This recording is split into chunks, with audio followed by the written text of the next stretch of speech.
Hola a todos, el tema que se va a tratar hoy es acerca de las microoperaciones aritméticas y lógicas. Una microoperación es una operación elemental efectuada con los datos almacenados en los registros.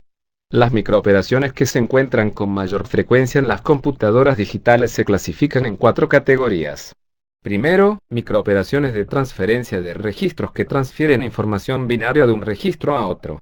Segundo, microoperaciones aritméticas que ejecutan operaciones aritméticas sobre datos numéricos almacenados en los registros.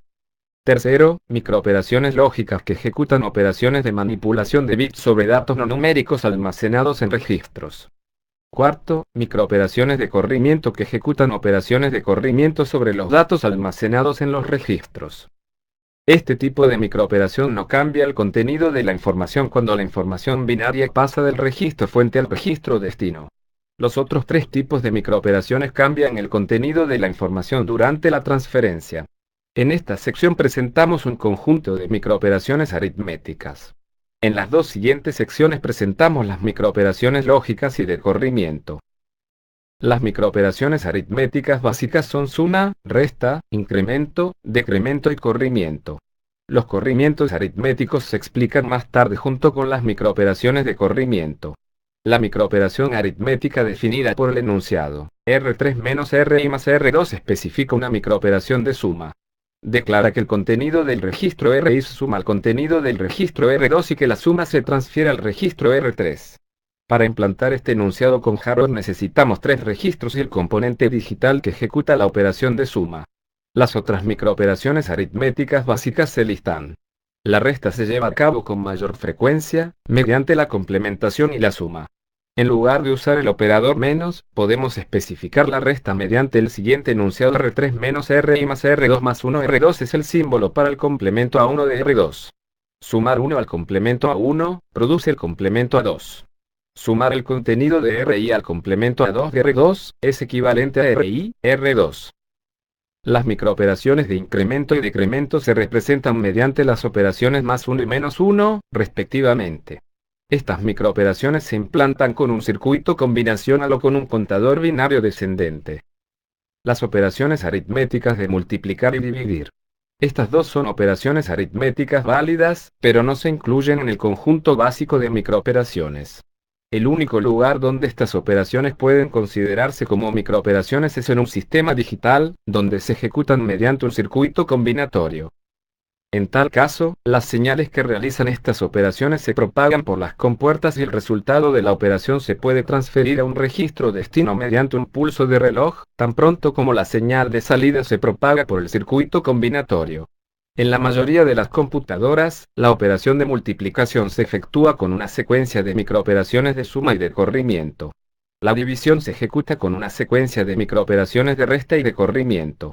Para especificar el hardware en un caso así, se necesita una lista de enunciados que utilicen las microoperaciones básicas de suma, resta y corrimiento. Ahora vamos a tratar sobre las microoperaciones lógicas. ¿Qué son las microoperaciones lógicas? Vamos a dar una introducción a los registros de los mismos. Esencialmente, un microprocesador es un circuito de alta escala de integración LSI, compuesto de muchos circuitos más simples como son los flip-flops, contadores, registros, decodificadores, comparadores, etc. Todos ellos en una misma pastilla de silicio, de modo que el microprocesador puede ser considerado un dispositivo lógico de propósito general universal. Todos estos componentes que llevan a cabo físicamente la lógica y operación del microprocesador se denominan el hardware del micro. Además existe una lista de instrucciones que puede realizar o acciones que puede llevar a cabo el micro. Estas constituyen el lenguaje del micro o software. Pongamos de ejemplo un micro que puede realizar 4 tareas lógicas AND, OR, NAND, XOR.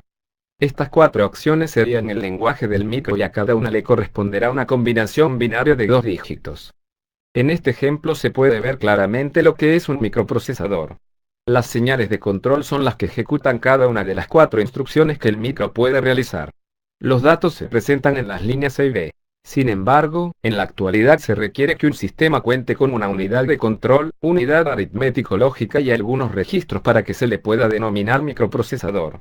La forma en que están conectados estas unidades se denomina la organización de un microprocesador. Los sistemas digitales simples pueden ser diseñados por medio de tablas de estado. De esta manera se llega a circuitos lógicos secuenciales de grado no muy complejo. Sin embargo, a la hora de diseñar circuitos lógicos complejos, las tablas de estado se tornan increíblemente complicadas, extensas y poco prácticas. Una manera de poder llegar a este tipo de circuitos es describir el sistema digital desde el punto de vista operacional. De esta manera se encuentran 4 partes fundamentales en los sistemas digitales complejos. A. Registros. B. Información en código binario. C. Operaciones realizadas con la información en los registros. D. Funciones de control que inician las operaciones. Esta manera de ver al sistema operacionalmente se conoce también como lógica de transferencia entre registros y fue sumamente útil en el diseño de sistemas lógicos complejos como los sistemas de procesamiento y procesadores. En la lógica de transferencia entre registros, la unidad registro abarca una gran gama de circuitos lógicos como son los contadores, registros de desplazamiento, unidades de la memoria, etc. Una unidad de memoria se considera como una colección de registros de almacenamiento donde se guarda la información. De hecho, un flip-flop se considera como un registro de un bit. La información binaria puede ser código, números binarios, decimales codificados en binario, etc. Dicha información es guardada en los registros antes mencionados. Las operaciones realizadas con la información en los registros se conocen como microoperaciones. Una microoperación es una operación elemental que se realiza en paralelo durante un periodo del pulso de reloj. Por ejemplo, sumar, restar, desplazar, borrar, cargar, etc. Las funciones de control son las condiciones que deben de prevalecer para iniciar una secuencia de operación. Es necesario a este punto normalizar el lenguaje de transferencia que se utilizará de aquí en adelante. En nuestro caso utilizaremos los siguientes símbolos. 1. Letras mayúsculas. Los registros son nombrados con letras mayúsculas como puede observarse en esta figura. En esta figura se muestra gráficamente cómo se representa un registro de 4 bits. Los números colocados en las esquinas superiores del rectángulo son la numeración de los bits que tiene el registro. La letra es el nombre del registro. 2.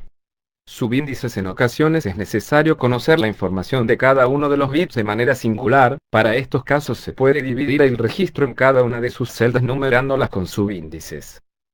Este tipo de registros se les conoce como direccionables bit a bit porque se puede tener control de cada uno de sus bits de forma independiente aunque juntos formen un solo registro. 3. Flechas. Teniendo un registro A y otro B podemos denotar la transferencia de la información del registro A al B a flecha B4.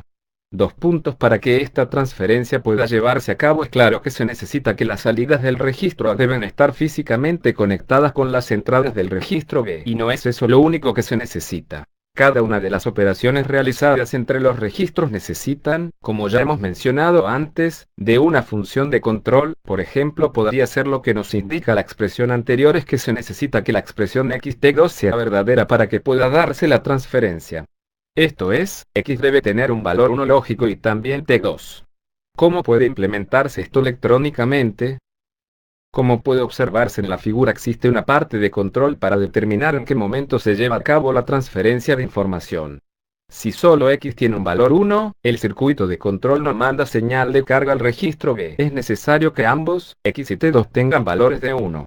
Cada proposición escrita en lenguaje de transferencia de registros implica una construcción con materiales electrónicos para configurar dicha transferencia. 5. Es posible realizar 2 o más operaciones de transferencia entre registros bajo las mismas condiciones de una función de control. Esto se expresa de la siguiente manera: cada microoperación es separada de la anterior por medio de una coma. Gráficamente esto se representa como muestra la figura. Es sencillo, la misma señal de carga sirve para activar el registro B y el registro R. Lógicamente es necesario que las salidas del registro A estén físicamente conectadas con las entradas del registro B y R. Estas líneas de conexión alambre físicamente para lograr la transferencia entre los registros conforman el bus del microprocesador. Para transferencias en paralelo, el número de alambres del bus será igual al número de bits de cada registro. Existen varias formas de implementar un bus, sin embargo, la más simple en cuanto a su comprensión es utilizar un bus multiplexado. Si necesitamos transferir información entre 3 registros A, B y C como muestra esta figura, necesitaremos multiplexar en ocasiones al bus.